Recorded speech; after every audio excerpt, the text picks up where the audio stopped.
Hello and welcome to our Retire Early lifestyle. I'm going to tell you some things that are going to blow you away about living abroad. Are you ready? The first country on our list is Ecuador. Since we spent 8 years living in Ecuador, let's use that as an example, but it could be any country.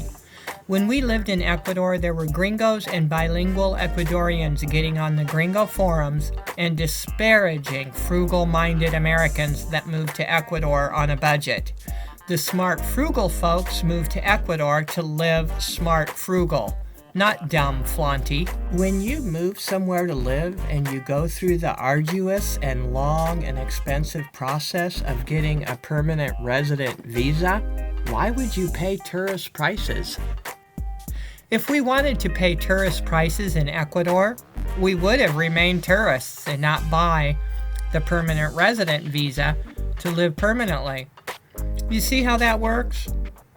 During our 8-year stay on our permanent resident visa, we rented 3 different houses for $350 or less. Take a look. They're not dumpy small homes either. We've showcased these homes several times before, but just in case you missed it, or for our new people on the channel, here they are. We've lived abroad 8 years and have never paid more than $300 for 4-bedroom houses. How do you like them apples?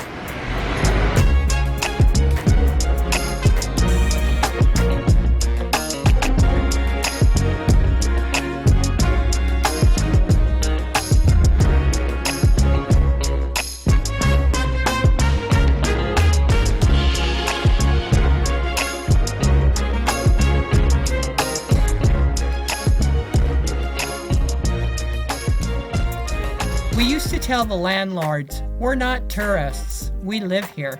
Don't give us the tourist rate, we want the long-term rental rate, and if they wouldn't give us the long-term, locally priced rate, we politely said thank you and walked away to the next rental on our list. We used to show people how not to get gouged in our videos back then. We were the only ones talking about it. We also helped long-term expats get locally priced homes. We had some very happy North American expats, but we also helped people from other countries like Mexico, UK, Australia, and even Russia. Here are some of the beautiful homes we placed expats in.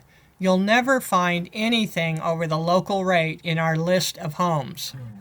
After some time in our rental service getting busier and busier, some of the gringos and bilingual Ecuadorians, the ones trying to make lots of money off the Americans and Canadians with their overpriced rentals and real estate, came out whining on their forum and writing articles about cheapskates in Cuenca, Ecuador.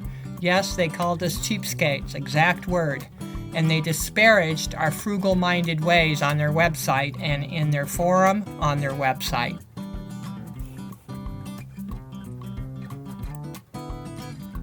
They also had rentals they serviced to expats, but their rentals were outrageously overpriced, as you can imagine.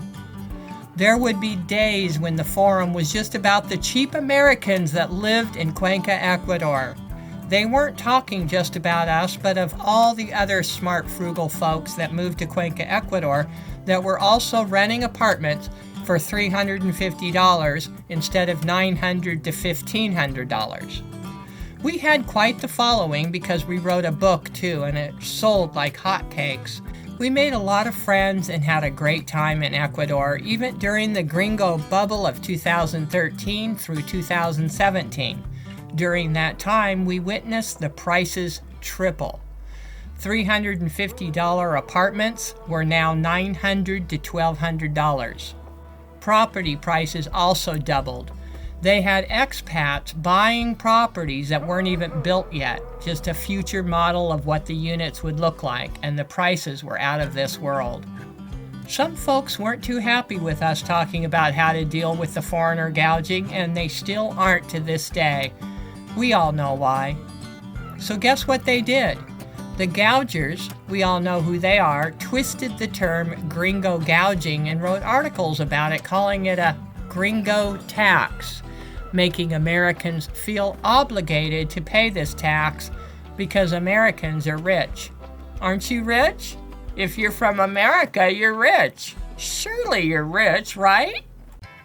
They, the pumpers and promoters, love to minimize what's right in front of your face, such as gringo gouging and high crime.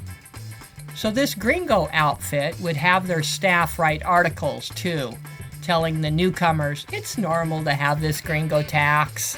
Everything is so cheap already that a little added on for good measure won't hurt anything. They would say something like, you pay your taxes back home, and so you should pay your taxes when you go abroad, making expats feel guilty if they didn't overpay on everything. But you see, what these people don't understand is that it has nothing to do with how much money a person has. It has everything to do with principle. The principle of not paying tourist rates when you're a permanent resident just because of the color of your skin.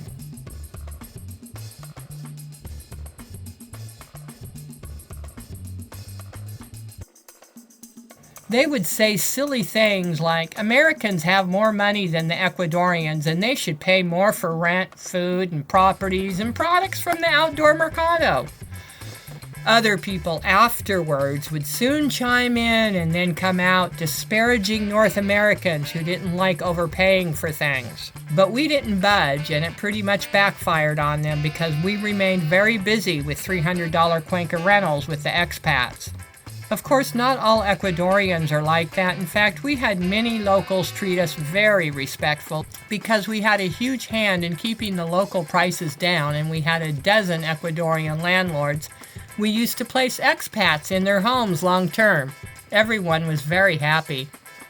So what can you do about foreigner gouging abroad? Stand on your principles. If you're a tourist, pay the tourist rate. If you're a permanent resident, pay the local rate. It's really very simple.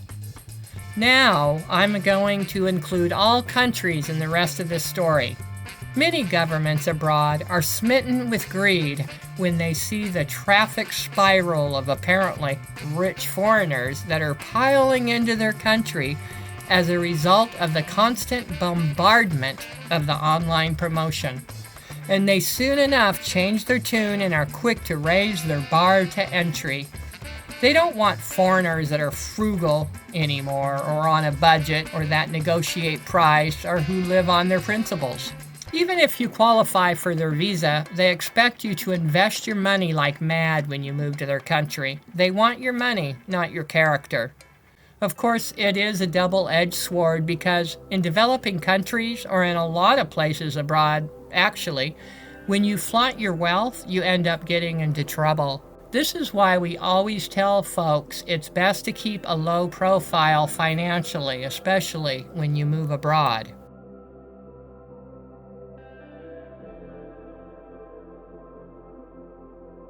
Have you noticed that many countries' visa costs have gone up? When they have more and more people move to their country, they eventually raise their costs and fees and make it more and more difficult to move there. Have you noticed that? It doesn't matter if it's Mexico, Panama, Ecuador, Portugal, Italy, Greece, Thailand, Spain, any country really. The resident visa costs have gone up, and in some places you have to keep renewing the visa to retain your residency, which of course take money every year, and that is exactly what is intended and why they made their visas be where the expat has to keep giving them money to live there. But no worries, if you have the money you can simply buy their residency. It just takes $300,000 to $400,000 investing in one of their cement properties, and you can become an instant permanent resident. Isn't that nice of them? Money talks when you go abroad. And if you are really rich, you can buy a citizenship. And the proof that these countries really only want your money is how they entice you with their delicious incentives like tax-free for 10 years. Whoop-dee-doo-dah! Very bureaucratic, read the fine print and be careful. So whether you're just a middle-class retiree living on a Social Security or a wealthy expat, there is a money-grubbing level that will fit your budget. You can be sure of that. Come on down. I always thought it sounded strange. Buy a citizenship. Whatever happened to the character of a person? Apparently, the character of a person takes a back seat if you got money to invest in their cement properties or booklet they call a pass through their port. Now, don't get us wrong, there is nothing wrong with wealthy people moving to these countries to save a little money, but you must have a heart of stone, because why on earth do you think they are wooing you there? You mean nothing to them. You're just another wealthy client. So the saying, go where you're treated best, would be wherever you buy into their schemes. That's where you'll be treated best. In essence, it all comes down to paying the Gringo tax and or buying your way into a Gringo free tax scheme and or buying your way into a second passport. No matter how you slice it, from the middle class to the rich to the ultra rich, they will get your money somehow. You can count on that. By the way, you will be obligated to pay the foreigner tax anywhere you move abroad. It's expected of you, but we told you how to avoid that. It's not a tax, it's a gouge. Say no. You do have the choice to stop giving your money to other countries. We get it, your money needs protected.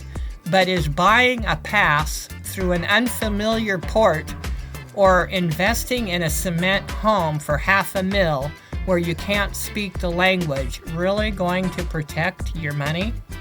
Have you ever thought about all the ways your life can change from one day to the next? Family, loved ones, financial and health challenges will and can affect what you do with your money in other countries. You won't have it where you may need it the most, but I'm sure you thought about that. We say it does not matter how much money you have. What matters is what you do with it. Get smart and learn ways to protect and invest in your home country, and do it with due diligence. Buy your property at home, not abroad, and enjoy your life. But that's just us.